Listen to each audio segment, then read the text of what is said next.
Guys, welcome back to my YouTube channel. ഇപ്പോൾ എൻ്റെ കോളേജിൽ ഓണ പ്രോഗ്രാം നടക്കുകയാണ്. അതായത് എൻ്റെ കോളേജ് ലൈഫിലെ അവസാനത്തെ ഓണം. അപ്പോൾ നമുക്ക് ഓണം വ്ളോഗ് കണ്ടാലോ. ഇപ്പോൾ നമുക്ക് ഡ്യൂട്ടി, അതായത് ഇൻറ്റേൺഷിപ്പും കാര്യങ്ങളും, പിന്നെ അതൊരു ആഫ്റ്റർനൂൺ ഷിഫ്റ്റ് ആയതുകൊണ്ട് തന്നെ നമ്മൾ 3 ദിവസം മുന്നേ നമ്മുടെ പ്രോഗ്രാമും കാര്യങ്ങളൊക്കെ സ്റ്റാർട്ട് ചെയ്തിട്ടുണ്ട്. കാരണം നമ്മുടെ ഡ്യൂട്ടി കഴിഞ്ഞ് റൂമിൽ എത്തുമ്പോഴത്തേക്ക് ഒരു 8:30 ആവും. അത് കഴിഞ്ഞിട്ട് നമ്മൾ പ്രോഗ്രാം, അതായത് നമ്മുടെ പരിപാടിക്ക് ഇരുന്നാൽ ഒരു 2 മണി 3 മണി വരെ കിടക്കാൻ പറ്റത്തില്ല. അത് നമുക്ക് ഓണത്തിൻ്റെ തലേന്ന് ചെയ്ത് നമ്മൾ ഓണത്തിൻ്റെ തലേന്ന് കിടക്കാനേ പറ്റത്തില്ല. അതുകൊണ്ട് നമ്മൾ 3 ദിവസം മുന്നേ സ്റ്റാർട്ട് ചെയ്തിട്ടുണ്ടായിരുന്നു. അപ്പോഴും നമ്മൾ കിടന്നത് ഈ പറഞ്ഞ അതേ ടൈമിലാട്ടോ. അപ്പോൾ നമ്മൾ ആദ്യം തന്നെ സാരിയൊക്കെ എടുത്ത് പ്ലീറ്റൊക്കെ എടുത്ത് സെറ്റ് ചെയ്ത് ഒന്ന് ഉടുത്തൊക്കെ നോക്കിയിട്ട് നമ്മൾ കാര്യങ്ങളൊക്കെ തേച്ച് സെറ്റ് ചെയ്ത് വെച്ചിട്ടുണ്ടായിരുന്നു. സത്യം പറഞ്ഞാൽ ഇപ്പം തന്നെ നമ്മൾ നല്ല ലേറ്റായിട്ടാണ് കിടന്നത്. ഒരുപാട് പണിയുണ്ടായിരുന്നു. കാരണം തലേന്ന് ഇരുന്നായിരുന്നെങ്കിൽ ഈ വർക്ക് ഒന്നും ചെയ്ത് തീരില്ലായിരുന്നു കേട്ടോ. അങ്ങനെ ആദ്യം തന്നെ 2 ദിവസം മുന്നേ നമ്മൾ സാരിയെല്ലാം സെറ്റ് ചെയ്ത് തേച്ച് മടക്കി വൃത്തിയാക്കി എല്ലാം സെറ്റ് ചെയ്ത് കുറച്ച് ബോക്സിലാക്കി, പിന്നെ കുറച്ച് നമ്മൾ ഹാങ്കറിൽ തൂക്കിയൊക്കെ സെറ്റ് ചെയ്തിട്ടുണ്ടായിരുന്നു. ഇനി ബാലൻസ് നമ്മൾ നാളത്തെ ഷിഫ്റ്റ് കഴിഞ്ഞിട്ട് നേരെ നമ്മൾ കുറച്ച് പർച്ചേസിന് പോയിട്ടുണ്ടായിരുന്നു. എന്ന് വെച്ചാൽ നമുക്ക് കുറച്ച് മുല്ലപ്പൂവൊക്കെ വാങ്ങിക്കണമായിരുന്നു കേട്ടോ. അതിന് മുന്നേ നമ്മൾ കോഫി കുടിക്കാമെന്ന് വിചാരിച്ചിട്ട് കോഫിയും ടീ ഒക്കെ കുടിക്കാനായിട്ട് പോയിട്ടുണ്ടായിരുന്നു. ഇതൊരു കിടില സ്പോട്ടാണ്. ഷമീർക്കായിട്ട് നമുക്കിത് കണ്ടുപിടിച്ച് തന്നത്. അപ്പോൾ ഒരു കിടില സ്പോട്ടായിരുന്നു. പിന്നെ നമ്മൾ പോയി ചായയും സമൂസയൊക്കെ വാങ്ങിച്ച് കഴിച്ചു. ഇനി അവിടെ നമ്മൾ പർച്ചേസിന് പോവാണ്. നമ്മൾ നേരെ ആദ്യം പോയത്, നമുക്ക് അത്യാവശ്യമായിട്ട് വേണ്ടത് മുല്ലപ്പൂ തന്നെയായിരുന്നു. നമ്മൾ നേരെ ചെന്ന മുല്ലപ്പൂവാണ്. പക്ഷേ നമുക്ക് പണി കിട്ടി. കാരണം അത്രയ്ക്ക് റേറ്റാണ്. നമ്മുടെ പിള്ളേരെല്ലാവരും പൂ അന്വേഷിച്ചിറങ്ങിയോണ്ട് തന്നെ ഇവരെല്ലാവരും പൂവിന് വില കൂട്ടി. അത്രയ്ക്ക് വില എന്തായാലും ഇല്ലായിരുന്നു. പിന്നെ നമ്മൾ എന്താ വേണ്ടതെന്ന് വിചാരിച്ചിട്ട് അത് പതിയെ സ്കിപ്പ് ചെയ്തിട്ട് നമുക്ക് ഓർണമെൻറ്റ്സ് ഒക്കെ വേണമായിരുന്നു. അപ്പോൾ അങ്ങോട്ട് പോയിട്ടുണ്ടായിരുന്നു കേട്ടോ. ഇവിടെ ഒരു കിടിലം കട ഉണ്ട്. പിള്ളേരെ എന്താ പറയുക, പൂക്കി ഐറ്റംസൊക്കെ ഉള്ള ക്യൂട്ട് സാധനങ്ങളുള്ളൊരു സൂപ്പർ കട. നമ്മളവിടെ ചെന്നിട്ട് കുറച്ച് ക്ലിപ്പും അതുപോലെ തന്നെ വളയൊക്കെ വാങ്ങിച്ച് അങ്ങനെ ചേച്ചിയോട് നമ്മൾ കൂട്ടായപ്പോഴത്തേക്കും പിന്നെ ചേച്ചിക്ക് നമുക്ക് അവിടെ വില കുറഞ്ഞ് പോയിട്ട് അങ്ങനെ ചേച്ചിയായിട്ട് നമുക്ക് കുറച്ച് മുല്ലപ്പൂവൊക്കെ വാങ്ങിച്ചു തന്നു കേട്ടോ. ഒരു കിടിലം സ്പോട്ട് എന്ന് വെച്ചാൽ ഒരു കിടിലം സ്പോട്ട്. ഞാൻ ഈ സ്പോട്ടിൻ്റെ വേറൊരു വീഡിയോ ഞാൻ എന്തായാലും അപ്ലോഡ് ചെയ്യാവേ. പിന്നെ ഒരു 8 മണിയാകുമ്പോഴത്തേക്കും നമ്മൾ അവിടെ നിന്ന് റൂമിലേക്ക് പോന്നിട്ടുണ്ടായിരുന്നു. നേരെ റൂമിൽ വന്നിട്ട് നമ്മൾ വാങ്ങിച്ച പൂ എന്ന് പറയുന്നത് മൊട്ടാണ്. അത് കെട്ടാത്ത മൊട്ട കേട്ടോ. അപ്പോൾ നെജില കോർത്തെടുക്കാമെന്ന് പറഞ്ഞിട്ടാണ് നമ്മൾ അങ്ങനെ വാങ്ങിച്ചിട്ട് വന്നത്. പിന്നെ നെജില വന്ന പാടെ അത് കോർത്തെടുക്കാനായിരുന്നു. കാരണം കുറച്ച് അധികം പൂവുണ്ട്. നമുക്ക് 4 പേർക്കുള്ള പൂവുണ്ട്. ഇപ്പോൾ ഇരുന്നിട്ട് അവളൊരു 9:30-10 മണി ആയതിനു ശേഷമാണ് അതൊന്ന് കോർത്തെടുത്തത്. നല്ല രീതിയിൽ അകത്തി കോർത്തത്. കാരണം കട്ടയ്ക്ക് കോർത്ത് നമുക്ക് കുറച്ചേ കാണത്തുള്ളൂ. പിന്നെ നൈറ്റ് ഒരാൾ ഇതാ ഇവിടെ മുടിയൊക്കെ സ്ട്രൈറ്റ് ചെയ്ത് സെറ്റ് ചെയ്തിരിക്കുന്നുണ്ട്. രാവിലെ ആയപ്പോഴത്തേക്ക് നമ്മൾ എല്ലാവരും സാരിയൊക്കെ എടുത്ത് സെറ്റായിട്ട് പോയിട്ടുണ്ടായിരുന്നു. ഈ വർഷം നമ്മൾ ഒരു പ്രോഗ്രാമിലില്ല. കാരണം നമ്മൾ ഫൈനൽ ഇയർ ആയതുകൊണ്ട് നമുക്ക് ഇൻറ്റേൺഷിപ്പ് നമ്മൾ പിള്ളേരൊക്കെ തലേന്നാണ് കോളേജിൽ എത്തിപ്പെട്ടത്. അതുകൊണ്ട് തന്നെ ഒരു പ്രോഗ്രാമിന് പ്രിപ്പറേഷനും കാര്യങ്ങളൊന്നുമില്ല. സോ നമുക്ക് കോമ്പറ്റീഷനോ കാര്യങ്ങളൊന്നും ഇല്ലായിരുന്നു കേട്ടോ. അപ്പോൾ 2 ജൂനിയേഴ്സ് കൂടിയിട്ടാണ് കോമ്പറ്റീഷനും കാര്യങ്ങളൊക്കെ നടത്തിയിരുന്നത്. അപ്പോൾ ആദ്യം തന്നെ പൂക്കള മത്സരമായിരുന്നു. നമ്മൾ അവിടെ പോയി പൂക്കളൊക്കെ കണ്ടിട്ട് നേരെ വന്ന് ഫസ്റ്റ് നടക്കുന്ന തിരുവാതിര കേട്ടോ. സത്യം പറഞ്ഞാൽ എല്ലാ വർഷവും നടക്കുന്ന ഇതുപോലെ തന്നെ പൂക്കള മത്സരം, ഡാൻസ്, ചെണ്ടമേളം, DJ, പിന്നെ ഉച്ചയ്ക്ക് സദ്യ. എല്ലാ വർഷവും കിടിലം പ്രോഗ്രാമാണ്. ബിക്കോസ് എന്താ വെച്ചാൽ ഷമീർക്ക് ഇല്ലായിരുന്നെങ്കിൽ ഈ പ്രോഗ്രാം ഒന്നും നടക്കില്ല കേട്ടോ. കാരണം നമ്മളാണ് ഇവിടുത്തെ ഫസ്റ്റ് മലയാളി ബാച്ച്. സത്യം പറഞ്ഞാൽ വന്ന് പറഞ്ഞ ഉടനെ തന്നെ എന്തായാലും ഓണ പ്രോഗ്രാമും കാര്യങ്ങളും നടത്തി തരില്ല. ഇപ്പോൾ ഞങ്ങൾ കോളേജ് ഫുള്ളായിട്ടാണ് ഇവിടെ ഓണ പ്രോഗ്രാം വർഷം നടത്തിക്കൊണ്ടിരിക്കുന്നത്. അത് സദ്യയൊക്കെ വെച്ചിട്ട് ഒരു കിടിലം പ്രോഗ്രാം.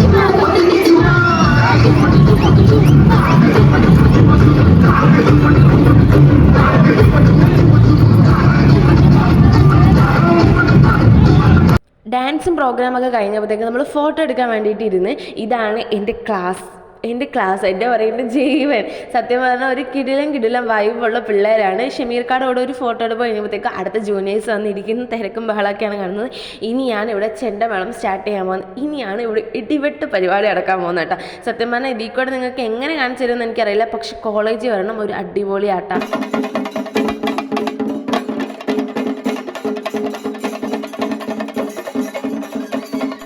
ഇപ്പം 4 കൊല്ലമായിട്ട് നമ്മുടെ കോളേജിൽ ഇതേ പ്രോഗ്രാം ഉണ്ട്. ചെണ്ടമേളവും അതുപോലെ തന്നെ ഇപ്പം നടക്കുന്ന അതേ പ്രോഗ്രാമും കാര്യങ്ങളുണ്ട് കേട്ടോ. ഈ ഒരു ചെണ്ടമേളം ഇനി ഒരു 4-5 മണിക്കൂർ കണ്ടിന്യൂസ് ആയിട്ട് നിൽക്കും. കണ്ടിന്യൂസ് ആയിട്ട് നിന്ന് എല്ലാവരും തുള്ളി ക്ഷീണിച്ച് ചെല്ലുമ്പോഴാണ് നമ്മൾ സദ്യയും കാര്യങ്ങളൊക്കെ കഴിക്കാട്ടോ. അത് വല്ലാത്തൊരു ഫീലിങ്സാണ്. ചേട്ടന്മാർ കൊട്ടുന്നതിനൊപ്പം തന്നെ നമ്മൾ നിന്ന് തുള്ളിക്കൊണ്ടിരിക്കും. നമ്മളത് ഒരിക്കലും ഒരു വട്ടം നമ്മൾ ഇതുവരെ സ്റ്റോപ്പ് ചെയ്തിട്ടില്ല. കിടിലം പ്രോഗ്രാമാണ്. എൻ്റെ ജീവിതത്തിൽ ഫസ്റ്റ് ടൈമായിട്ട് ഞാൻ ചെണ്ടമേളത്തിൽ കൂടുന്നത്. കാരണം ഞാൻ ഉത്സവത്തിനൊക്കെ ഇതുപോലെ നിന്ന് കണ്ടിട്ടുണ്ട്. പോയിട്ടുള്ളതല്ലാതെ ഞാൻ അവരുടെ കൂടെ കയറി കളിക്കുക അങ്ങനെയൊന്നും ചെയ്തിട്ടില്ല. ഞാൻ കോളേജ് ലൈഫിൽ വന്നപ്പോഴാണ് ഈ ഓണത്തിന് ചെണ്ടമേളത്തിൻ്റെ കൂടെ ഇങ്ങനെ തുള്ളുകയും ഡാൻസ് കളിക്കുകയൊക്കെ ചെയ്തിട്ടുള്ളത്. ഇത്ര അടുത്ത് നിന്ന് അത് എൻജോയ് ചെയ്യാനൊക്കെ പറ്റിയത് ഞാൻ ഇങ്ങനെ കോളേജ് ലൈഫിൽ വന്നിട്ടുള്ളതാണ്. ഒരു കിടിലൻ പ്രോഗ്രാമാണ് ചെണ്ടമേളം എന്ന് പറഞ്ഞാൽ. നമുക്ക് മിസ് ചെയ്യാൻ പറ്റാത്ത, നമുക്ക് ഒരുപാട് ഇഷ്ടമുള്ളൊരു പ്രോഗ്രാമാണല്ലേ. എനിക്ക് ഒരുപാട് ഇഷ്ടപ്പെട്ട പ്രോഗ്രാമും കാര്യങ്ങളായിരുന്നു കേട്ടോ. ഇത് കഴിഞ്ഞ് നമ്മൾ നേരെ ചെല്ലുന്നത് നമ്മുടെ കോളേജിലേക്ക് കുറച്ച് ദൂരമുണ്ട്. അങ്ങനെ നമ്മൾ നേരെ ചെല്ലുന്നത് കലാശക്കൊട്ടിന് നേരെ ചെല്ലുന്നത് നമ്മുടെ കോളേജിലേക്കാണ്. അവിടെ ചെന്നിട്ടും ഒരു 10-15 മിനിറ്റ് നിർത്താതെ കലാശക്കൊട്ടുണ്ട് കേട്ടോ. അതോടുകൂടിയാണ് നമ്മുടെ ചെണ്ടമേളം തീരുന്നത്. അത് കഴിഞ്ഞപ്പോഴത്തേക്കും നമ്മുടെ സാറുമാരെല്ലാവരോടും കൂട്ടിയിട്ട് നമ്മുടെ ഷമീർക്കാക്ക് ഒരു തുപ്പിയും അതുപോലെ തന്നെ പൊന്നാടിയൊക്കെ ഇട്ടിട്ടുണ്ടായിരുന്നു. കാരണം ഷമീർക്കാന്ന് വെച്ചാൽ ഇവിടെ എല്ലാവർക്കും പൊന്നാണ് കേട്ടോ. നമുക്ക് അതുപോലെ തന്നെ നമുക്ക് എല്ലാവർക്കും ഈ പ്ലാറ്റ്ഫോം തന്നതും ഇത്രയും അടിപൊളിയായിട്ട് ഈ കോളേജിൽ ഓണ പ്രോഗ്രാം സെറ്റ് ചെയ്തതും എല്ലാം ഷമീർക്ക് തന്നെയാണ്. ഷമീർക്കാരുടെ അടുത്ത് തീരാ കടപ്പാടുണ്ട്. കാരണം ഒരു കോളേജിൽ ഓരോ ഏജന്റുമാരെന്താ ഇതുപോലെ നിൽക്കത്തില്ല. ഞങ്ങൾക്ക് വേണ്ടിയിട്ട് അത്രയ്ക്ക് അടിപൊളിയായിട്ട് നിന്നിട്ടുള്ള ഒരാളാട്ടോ ഷമീർക്ക. അതൊക്കെ കഴിഞ്ഞപ്പോഴത്തേക്കും നമ്മൾ നേരെ സദ്യ കഴിക്കാനായിട്ട് പോയിട്ടുണ്ടായിരുന്നു. പിന്നെ നേരെ എല്ലാവർക്കും, നമുക്ക് നഴ്സിംഗ് സ്റ്റുഡൻസിന് എല്ലാവർക്കും സദ്യ ഉണ്ടായിരുന്നു കേട്ടോ. അങ്ങനെ നമ്മൾ എല്ലാ വർഷവും എല്ലാവർക്കും ആയിരുന്നു. ഈ വർഷം എന്തോ നഴ്സിംഗ് സ്റ്റുഡൻസിന് മാത്രമേ ഉണ്ടായിരുന്നുള്ളൂ. പിന്നെ നമ്മളെല്ലാവരും കൂടെ പോയിരുന്നു സദ്യ കഴിച്ചു. എനിക്ക് ഒരുപാട് ഇഷ്ടമുള്ളൊരു ഫുഡാട്ടോ സദ്യ എന്ന് പറയുന്നത്. ഞാൻ 2 ദിവസം മുന്നേ വെയിറ്റ് ചെയ്ത് ഇരിക്കുകയായിരുന്നു സദ്യയ്ക്ക് വേണ്ടി. എൻ്റെ മെയിൻ ഐറ്റമാണ് ഇപ്പോൾ വന്നത്, ഇഞ്ചിക്കറി. ആ ഐറ്റം എനിക്ക് അറിഞ്ഞൂടാ. ആ ഐറ്റം എനിക്ക് ഭയങ്കര ഇഷ്ടമാണ്. ഞാൻ വീട്ടിലെപ്പോഴും ഉമ്മിക്കൊണ്ട് ഉണ്ടാക്കിക്കുന്ന ഒരു ഐറ്റം ആട്ടോ അത്. അങ്ങനെ നമ്മുടെ എല്ലാ കറികളും വന്ന്, ഒരുവിധം എല്ലാ കറിയും കോളേജിൽ സെറ്റ് ചെയ്ത് നമ്മുടെ പിള്ളേർ തന്നെയാണ് ഇതെല്ലാം സെറ്റ് ചെയ്തത്.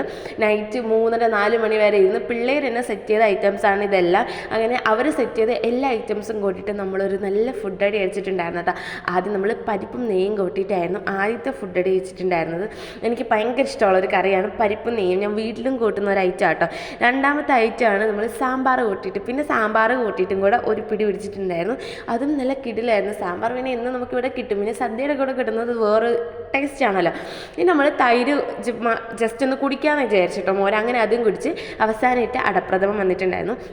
അതൊരു പപ്പടം കൂട്ടിയിട്ട് ഒരു പിടി പിടിച്ചിട്ട് ഞാൻ പപ്പടം കൂട്ടി കഴിച്ചപ്പോൾ അപ്പുറം ഒരാളിതാ പഴമിട്ട് കുഴച്ച് കഴിക്കുന്നുണ്ടായിരുന്നു. അത് നല്ല ടേസ്റ്റാണ്. പക്ഷെ ഞാൻ ഇപ്പോൾ എന്തായാലും ട്രൈ ചെയ്തില്ല.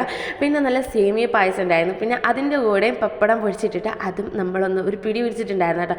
അപ്പം അടിപൊളി സദ്യയായിരുന്നു. ഇനി നമുക്ക് കുറച്ച് നേരം റെസ്റ്റും കാര്യങ്ങളൊക്കെയാണ്. റെസ്റ്റ് കഴിഞ്ഞിട്ടാണ് രാത്രി 8 മണി മുതൽ നമ്മുടെ DJ പാർട്ടി. ഇതാണ് ഏറ്റവും മിസ് ചെയ്യാൻ പോകുന്ന പ്രോഗ്രാം എന്ന്. കാരണം ഓണത്തിന് മാത്രം ഇവിടെ കിട്ടുന്ന ഒരു പരിപാടിയാട്ടെ ഈ DJ എന്ന് പറയുന്നത്. ഒരു കിടിലും പ്രോഗ്രാം. എനിക്ക് അറിയത്തില്ല നിങ്ങളുടെ അടുത്ത് എങ്ങനെ പറഞ്ഞു തരണമെന്ന്.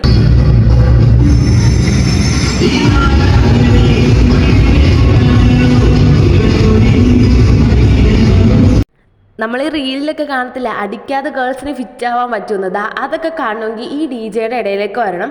സത്യമായിട്ട് അടിക്കാതെ നിന്ന് ഫിറ്റായി നിലത്ത് കിടന്ന് ഇഴയുന്ന പിള്ളേരെ വരെ കാണാൻ പറ്റും കേട്ടോ. കാരണം അത്രയ്ക്കും കിട്ടില്ല. ഇവിടെ വന്ന് വെറൈറ്റി സ്റ്റെപ്സും പിള്ളേർ എന്തൊക്കെ കാണിക്കുന്നത് നമുക്ക് പോലും മനസ്സിലാകത്തില്ല.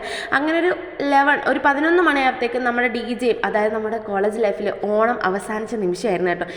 പിന്നെ അവിടെ നിന്ന് നമ്മൾ ഹോസ്റ്റലിലേക്ക് കയറുന്ന വരെയുള്ള പ്രോഗ്രാമും കാര്യങ്ങളൊക്കെ ആട്ടോ ഈ കണ്ടുകൊണ്ടിരിക്കുന്നത്. അപ്പോൾ ക്ഷമയോടുകൂടി എൻ്റെ വീഡിയോ കണ്ട എല്ലാവർക്കും ലവ് യു ആൻഡ് ബൈ. അടുത്ത വീഡിയോ ആയിട്ട് ഞാൻ ഉടനെ തന്നെ വരാം കേട്ടോ.